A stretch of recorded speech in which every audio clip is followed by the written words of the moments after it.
Bienvenidos a este canal dedicado a la docencia radiológica en línea, impartida por el Instituto Tecnológico del Estado de México, por sus siglas ITEM. Mi nombre es Jesús Zárate, soy docente en la área de radiología del instituto y les doy la bienvenida a este espacio.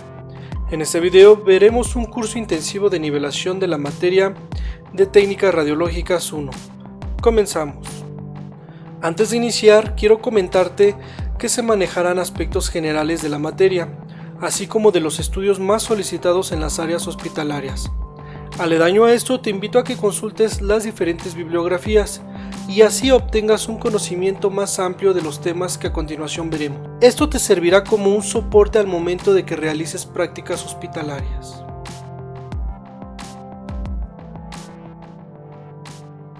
Esta clase la vamos a dividir en 4 fases. La primera fase son los aspectos fundamentales. En esta parte hablaremos de todo lo necesario que debemos saber antes de realizar un estudio. La segunda fase va a ser las técnicas radiológicas.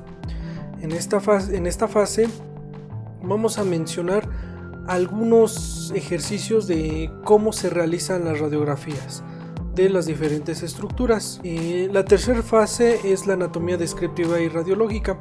Aquí vamos a ir de la mano con 2 herramientas importantes, una en la cual vamos a visualizar radiografías y en el otro vamos a visualizar la anatomía descriptiva. Vamos a hacer una comparación de esto para poder tener una mejor vista de lo que estamos hablando. Y la última fase van a ser las actividades que vamos a realizar para tener evidencia de su evaluación.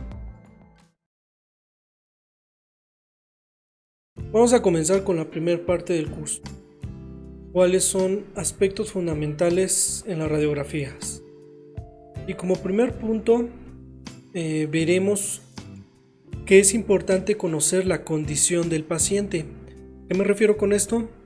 Pues la forma de cómo viene, si tiene alguna discapacidad o algún problema o condición que no permita la movilidad del paciente, ya sea con ayuda o él mismo. Esto es de gran importancia en todos los estudios, ¿okay? No nada más de tórax, sino en miembros superiores, inferiores, cualquier estudio que hagamos necesitamos conocer cuál es la condición del paciente y a esto qué es lo que puede y no puede hacer. Hay pacientes que vienen en silla de ruedas pero por el dolor no pueden pararse mucho tiempo, entonces hay que conocer estos principios para así darle una mejor atención al paciente. Pero un punto muy importante que debemos considerar es que estamos trabajando con un estudio radiológico que para su diagnóstico se requiere en bipedestación, es decir, que el paciente esté de pie. Debemos tener entonces siempre ese hábito, ¿no? Tomar este estudio, por ejemplo el tele de tórax, que es un estudio para los órganos torácicos.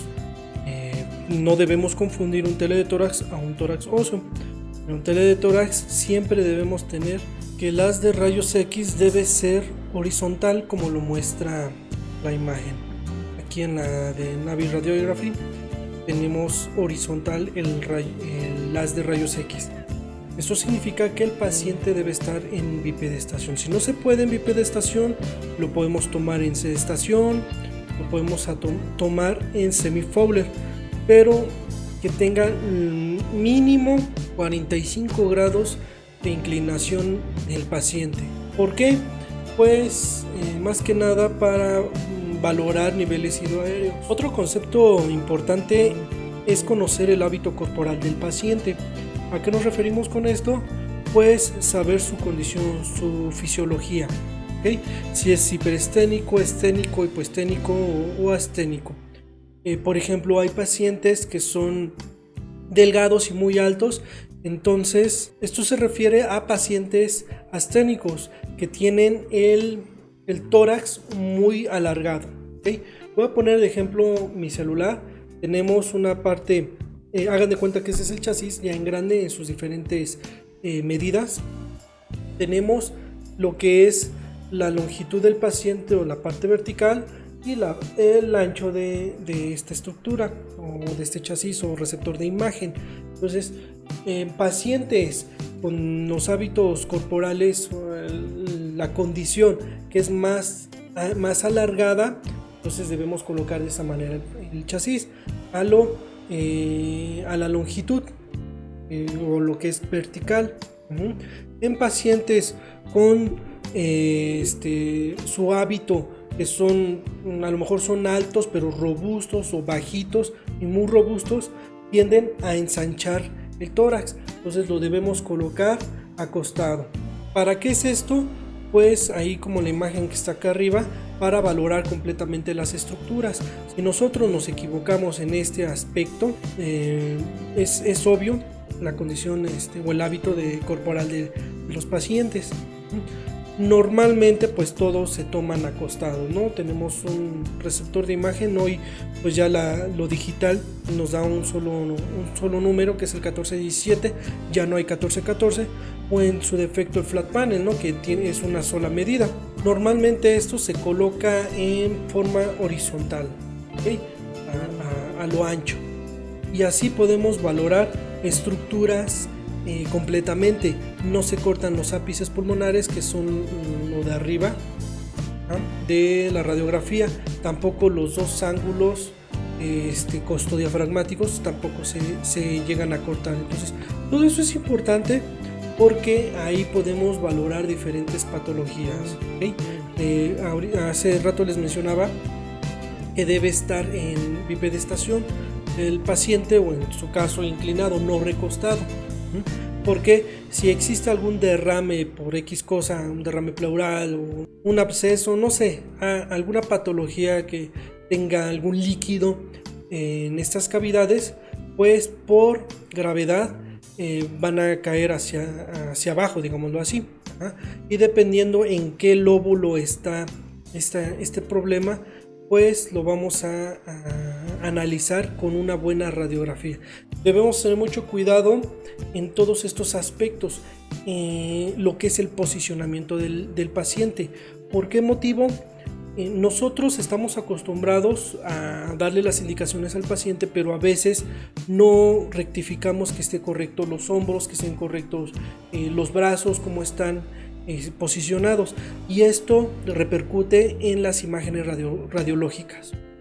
No por el hecho de que el paciente venga mal o ya sea de edad avanzada y tenga lo que es la jiba, la joroba, y esté así todo hacia abajo, y digamos, bueno, por su condición vamos a dejarlo así. No, siempre debemos buscar la forma de tomar lo mejor posible ese estudio, porque hay muchas estructuras que se llegan a ocultar. Una mala imagen, una mala técnica, una mala posición nos llega a ocultar imágenes, y más porque en una radiografía hay densidades muy similares, ¿no? Como por ejemplo en lo que viene siendo no sé, un tumor ya, o una masa más bien grande, pues se llega a perder ahí con la densidad de lo que es el corazón, hepática, silueta hepática, o en este caso en lo que son las siluetas mamarias, como lo muestra aquí en la imagen, que tenemos un paciente del sexo femenino. Pues a mis contralaterales arriba, bueno, la de acá arriba es femenino, y la de hasta allá, la izquierda, donde dice proyección correcta, también es femenino. Entonces sí es importante tomar una buena proyección, como pues nos lo indica la literatura. No significa que a fuerzas debe ser eso, no, pero sí darle prácticamente a la perfección, a lo mejor que sea posible. Por ejemplo, aquí nos muestran radiografías que no están bien posicionados. Aquí en la de arriba, en derecho superior, ahí está la que estoy señalando, muestra la barbilla, ¿no? Entonces no dejamos la barbilla hacia abajo y tenemos que elevarla también. Pero recuerden, si elevamos esto, el pecho se empieza a expandir. Entonces todos estos movimientos sí debemos tener mucho cuidado al momento de darle la indicación al paciente. Estamos acostumbrados, o más bien, yo he visto colegas y he visto muchos estudiantes que tenemos malas prácticas a la hora de tomar una radiografía, y no preguntamos o no investigamos. Por ejemplo, en un tele de tórax abrazamos prácticamente así, ¿Qué pasa con la, ¿cómo se llama? Con la clavícula? Vean, nosotros al abrazar levantamos esto. Ustedes allá en casa hagan ese movimiento, abracen y por inercia levantamos los hombros. Al levantar se expande lo que es el tórax, la parte baja del tórax se expande y nosotros alteramos esta imagen, ¿ok? Entonces, si nosotros abrazamos de igual manera, ni arriba ni abajo, la literatura nos indica que el dorso de la mano debe ponerse en la cintura, relajar los hombros. Vean cómo estoy yo, pues vamos a relajar ese movimiento. Yo al poner las manos levanto, levanto los hombros y así la tomamos, y no, tenemos que relajar, ¿ok? ¿Por qué estoy en contradicción con esto de abrazar? Bueno, nos indica que debemos desplazar lo que son el omóplato, en este caso las escápulas, omóplato, escápulas. Según el autor, es lo mismo, nada más que ya van cambiando algunos términos, pero bueno, según todos estos autores que he visto, es la misma imagen, omóplato o escápula, ¿okay? Entonces se debe abrir, se debe desplazar. Hagan de cuenta, este es el tórax y acá está mi escápula. Al abrir se desplaza, entonces hace que no obstruya esa región, no obstruya las imágenes, ¿ok? Pero no por el hecho de extender todo el brazo, sí abre, pero vamos a alterar otras estructuras.